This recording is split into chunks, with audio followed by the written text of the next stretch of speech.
अस्सलाम वालेकुम। आज मैं बनाने वाली हूँ फ्रूट केक। तो ऐसी रेसिपी मैं लेकर आई हूँ कि आप फ़र्स्ट टाइम ही बनाएंगे और कामयाबी से ये केक आपका बन जाएगा। कोई भी गलती आपकी नहीं होगी। तो चलिए स्टार्ट करते हैं। एक ले लिया मैंने बाउल, इसमें हाफ़ कप जो है मेल्ट बटर मैंने शामिल कर दिया। अनसाल्टेड बटर है, इसका कोई भी फ्लेवर नहीं होना चाहिए। तो इसको थोड़ा सा बीट करेंगे। अब इसमें 3/4 कप शुगर पाउडर जो है वो शामिल करना है। मेरी दूसरी ब्लेंडर जार ख़राब थी, इसलिए मैं शुगर का पाउडर नहीं बना पाई, तो मैं चीनी का इस्तेमाल कर रही हूँ। आपने शुगर पाउडर का इस्तेमाल करना है। 3/4 कप शुगर पाउडर लेनी है और थोड़ी थोड़ी करके ऐड करनी है। थोड़ी डालनी है, फिर इसको बीट करना है, फिर डालनी है। हाफ़ टी स्पून इसमें वनीला एसेंस डाल दिया हमने। इस टेस्ट के लिए अंडों की स्मेल ख़त्म करता है।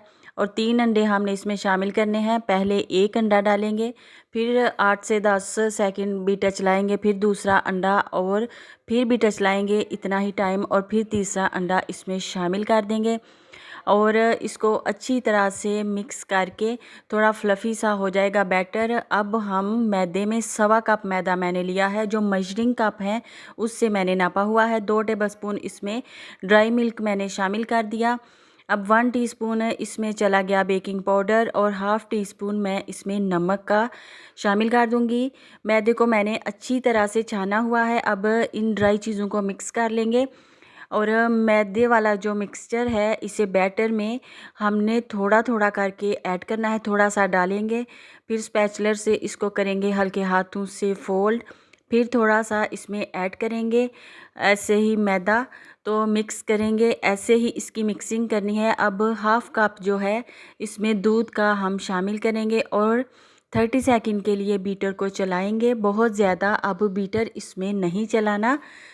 तो ये जो हास टेक्निक है इसको आपने लाजमी ट्राई करना है। एंड पे इसको अच्छी तरह से मिक्स कर लिया। ये भी मैंने 30 सेकंड के लिए ही किया है। अब बैटर हमारा जो है फाइन स्मूथ सा रेडी हो चुका है। अब इसमें नट्स, मुरब्बे या ड्राई फ्रूट्स कुछ भी आप ऐड करना चाहें इस पॉइंट पे डाल सकते हैं। तो मैंने मुरब्बे लिए हैं बारीक 3 से 4 टेबलस्पून। इसमें 2 टेबलस्पून मैंने मैदे का शामिल कर दिया। इसको मैदे में, ड्राई मैदे में अच्छी तरह से मिक्स कर लेंगे। यही वजह है कि लोगों के केक के नीचे जो मुरब्बे वगैरह होते हैं बैठे होते हैं। आप देखेंगे कि जब ये केक तैयार होगा तो ये मुरब्बे नीचे नहीं बैठे होंगे केक के। तो ये एक ख़ास टेक्निक है। इसको आपने ड्राई फ्लावर में मिक्स करके बैटर में एंड पे शामिल करना है। अब हल्के हाथों से इसको फोल्ड करेंगे और ये जो हमारा बैटर है इसको मोल्ड में ट्रांसफ़र कर देंगे। मोल्ड जो है पहले से ही आप ग्रीस करके रख लिया करें, उसमें मैंने बटर पेपर लगा के ग्रीस कर लिया है। तो ओवन जो है वो 180 पे प्री हीटिंग के लिए मैं लगा चुकी हूँ। तो तकरीबन 35 से 40 मिनट या 45 मिनट लग जाएंगे। हमारा केक ये जो है रेडी हो जाएगा। इसको टैप टैप करेंगे, ऊपर से थोड़े से मुरब्बे गार्निश कर देंगे। कलर अच्छे लगते हैं देखने में। तो जी ये तो काम मुकम्मल हो गया। अब बाकी का काम जो है ओवन में होगा, तो इसको ओवन में डाल देते हैं। तो ओवन में चला गया हमारा केक, बहुत ही खूबसूरत लग रहा है। तो 10 मिनट बाद इसकी पोजीशन ये है। तो आज मज़ेदार सा टी केक जो है हम घर पे ही बना रहे हैं।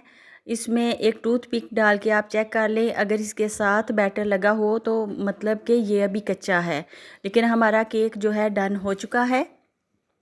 शुगर सिरप अब इसके ऊपर अप्लाई करेंगे, गरम गरम केक के ऊपर लगाएंगे। तो शुगर सिरप लगा के ऊपर से इसको कवर कर देंगे किसी भी प्लेट से, ताकि ये ऊपर से हार्ड ना हो जाए, सॉफ्ट ही रहे केक।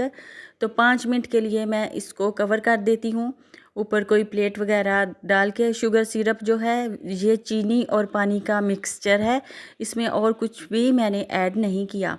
तो 5 मिनट बाद मैंने मोल्ड में से निकाल लिया केक को, क्योंकि मुझे जल्दी है ज़रा। तो देखिए खूबसूरत सा केक जो है हमारा तैयार हो चुका है। अभी इसकी करेंगे कटिंग। सॉफ्ट सा स्पंजी केक रेडी है। खूबसूरत कलर है, इसमें कोई भी मैंने आर्टिफिशियल कलर नहीं डाला था, ये इसका अपना कलर है। तो चलिए काट के मैं चेक करवा देती हूँ। बहुत ही सॉफ्ट और खूबसूरत सा जो केक है वो रेडी हो चुका है। तो वीडियो अच्छी लगी हो तो लाइक एंड सब्सक्राइब कर दीजिए और आपने केक को ट्राई करना है ऐसे ही, क्योंकि ये बहुत ही मज़े का है।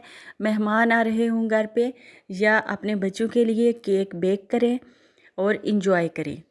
तो जहाँ भी रहें खुश रहें, अच्छा अच्छा पकाएं, अच्छा खाएं। अपना और अपने प्यारों का रखिए बहुत सारा ख्याल।